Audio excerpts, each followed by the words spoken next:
What's up, guys? Good morning. Welcome back to another episode.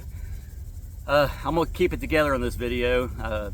I was upset. Obviously, my dog just passed away, and it was very hard to see that. I was by his side for the last 10 years since I adopted him. Jason and I actually adopted him from the animal shelter in Flower Mound about 10 years ago, and they had Clear the Animal Shelter Day, and he was one of the last ones there. And we didn't need a dog. We didn't really want a Chihuahua. Chihuahuas are not typically the dog I would go for, but I don't know. We had a house. We had a little bit of property in the back, and we already had a few dogs and said, what's one more? And it was one of the best decisions that we had made to adopt him. And he had the time of his life out in Terrell. He had the time of his life up there in Oklahoma. And then he enjoyed the rest of his life down here on this property. And I want to thank all you guys for all the support.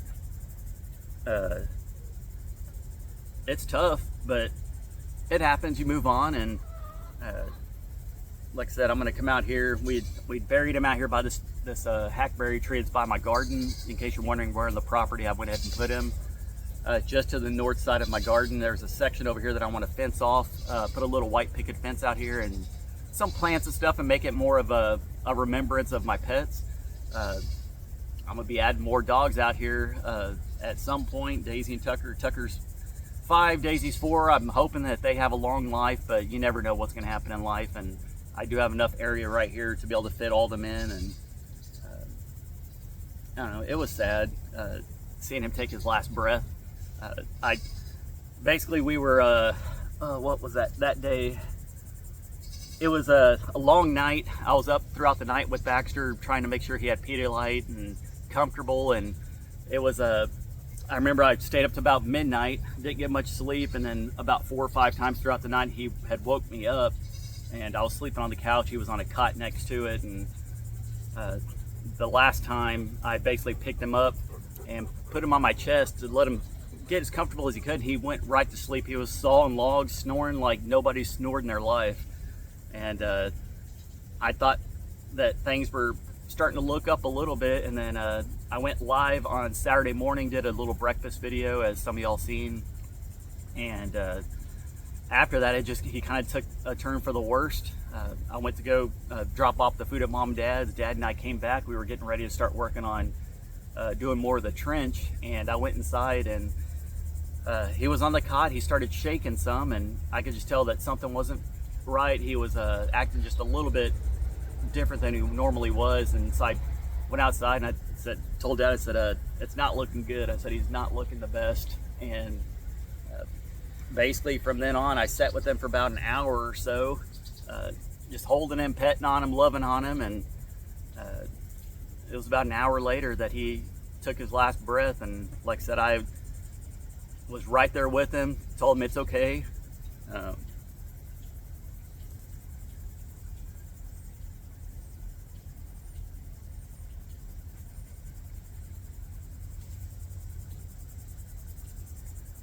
I ain't little soy boy, but man, that's my little boy.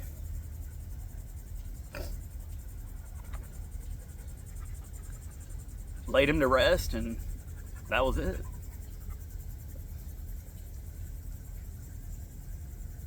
I could definitely tell that Daisy and Tucker are acting a little bit different. Tucker's a little more chilled out, and Daisy's a lot more needy than she has been, which she's always been needy. But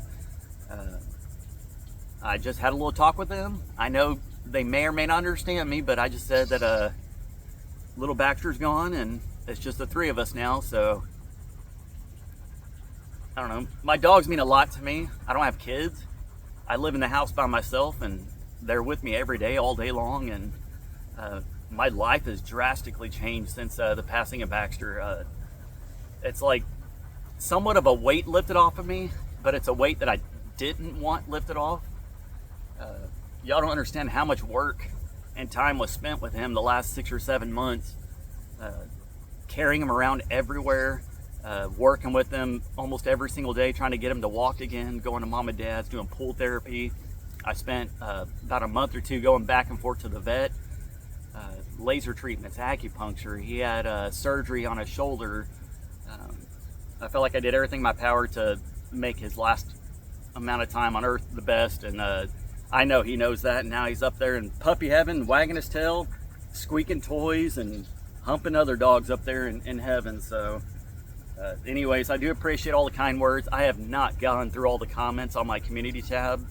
I was planning on making a video first to let you guys know, but I couldn't do it. I was too upset, and rightfully so. Anybody would be if their dog of 10 years passed away. And I posted that on the community tab, and there was an overwhelming response. I think the last time I looked, there was almost 1,000 comments on there and 2,000 likes close to it. And it just shows me that people do care, and everybody goes through the pain, and everybody gets over it eventually. And like I said, I'm gonna keep his squeaky toys. I was gonna bury him with them, but I'd rather keep them with me to remember him by in the house. There's gonna be a spot in the house that I'm gonna have his little beer bottle squeaky toy and his little duck squeaky toy somewhere displayed. So anytime I see it, I can always just put a smile on my face, just remembering him squeak. So I call him my little squeak squeak. He was always squeaking his little toys. So once again, I have him buried right here. I don't know, it was tough, but like I said, it's a huge weight lifted off of me as far as the amount of time I had to spend taking care of him. And like I said, I would take it back in a heartbeat, but it just definitely just changes it up around here on the property. It's so, I don't know, it's very chill and mellow now. Not that he wasn't a hassle by any means. I would do anything I could for that dog, but just waking up and all I have to do is just open the doors and the dogs run out and go to the bathroom, and then they come back in. A lot easier than having to try to pick up a dog, take him out in the yard, make sure he's comfortable, go inside, put water next to him, make sure that he's you had to do everything for him. And I know he appreciated everything I did for him. And I'm sorry, I'm just rambling, but I don't know, little guy will be missed, and eventually I will get another dog.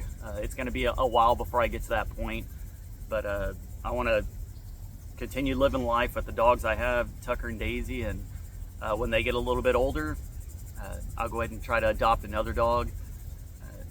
I think adopted dogs are the best.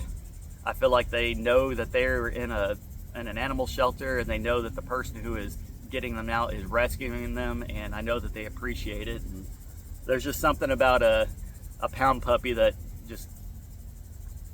hits home with me, and I'm very much going to adopt again in the future. And I don't know, I had a lot of good experiences with this dog, and I'm going to have a lot of good experiences with my other dogs in the future. And part of this video is just to tell him, Baxter, thank you for being the dog you were. And I'm sure Daisy appreciates not getting humped 24/7.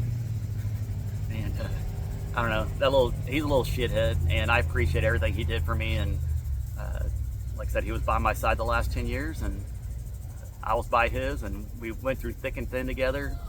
We moved out of state together. We moved several different locations. He was living next to me between all the different builds that we've done over the last few years, and now he's got himself a permanent spot on my property. And at some point, like I said, I'm gonna come out here and make his little grave site better than what it is. It's just temporary what it is right now.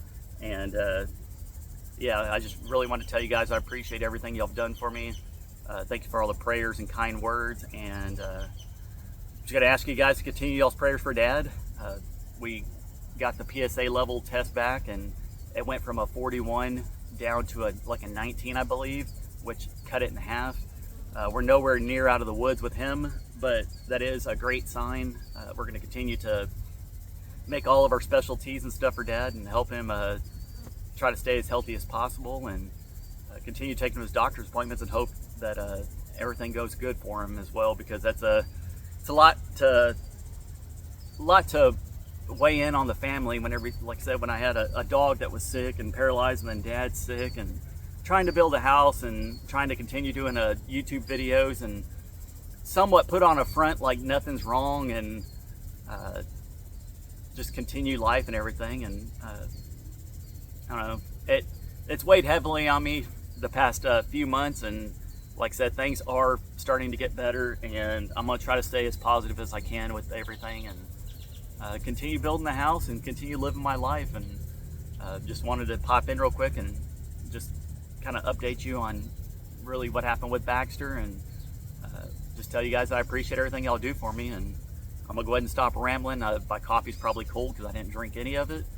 But hope you guys have a great day. We're gonna continue the build and continue start to install the plumbing and stuff, and that's about it. So hope you guys have a great day, and I will catch y'all on the next one. Peace. Bye, guys.